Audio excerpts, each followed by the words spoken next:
Ne yazık ki piyasadaki rolonlar kanserojen toksinler içeriyor ve alüminyumsuz rolon bulmak da oldukça zor. O yüzden ne yapacağız? Kendi doğal rolonumuzu yapacağız. Hem çok güzel kokacak, hem koltuk altı kararmalarını hem de terlemeyi önleyecek.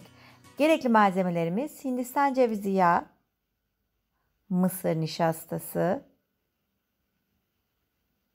aloe vera jeli, E vitamini, çay ağacı yağı, limon ve karbonat. Hemen yapım aşamasına başlayalım arkadaşlar. Hindistan cevizi yağını benmari usulü eritmek için cam bir kabımı sıcak su dolu başka bir kabın içerisine oturtuyorum ve 1 yemek kaşığı dolusu Hindistan cevizi yağını içerisine ekliyorum. Birkaç dakika içerisinde eridiğini göreceksiniz zaten ve tamamen eridikten sonra diğer malzemeleri içerisine ekleyerek homojen bir karışım elde ediyorum. Eridikten sonra sıcak suyu ayrı bir yere koyuyorum ve içerisine mısır nişastasını ekliyorum. Ve karbonatı ekliyorum. Her ikisi de 1 yemek kaşığı ölçülerinde ve iyice karıştırıyorum. Arkadaşlar sadece bu 3 malzemeyle de harika bir rolon elde edebilirsiniz. Ama biz daha zengin, daha güzel yapalım istiyoruz.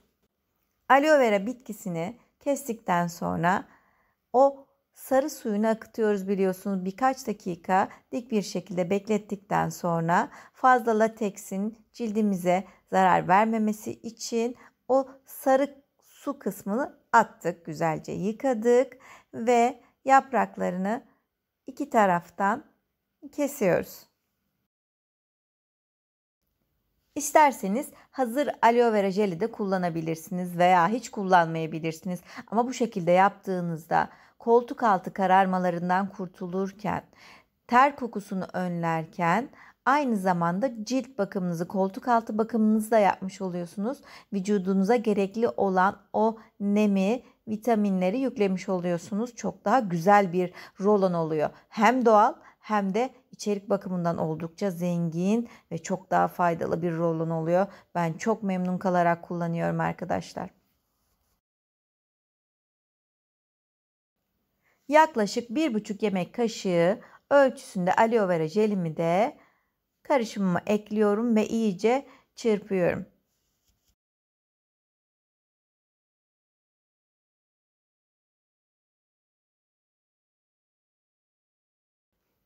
İçerisine 1 tatlı kaşığı limon suyu ekliyoruz ve tekrar karıştırıyoruz ve çay ağacı yağı. Hem hoş koku elde ediyoruz bu karışımla hem de terlemeyi önlüyoruz. Ve E vitamini. Mecbur değilsiniz, tekrar söylüyorum.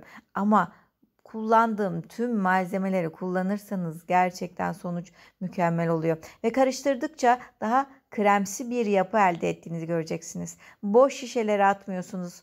Dilerseniz böyle bir şişeye aktarabilirsiniz ve buzdolabında beklettikten sonra istediğiniz forma kavuşacağını göreceksiniz. Alt tarafından ayarlamayı yapıyoruz, ağzını kapatıyoruz ve kalan az miktardaki karışımımı da küçük bir kaba aktarıyorum. Bu şekilde birden fazla kişi kullanabiliyor. Buzdolabında birkaç saat beklettikten sonra işte doğal rolonumuz bu şekilde hazır.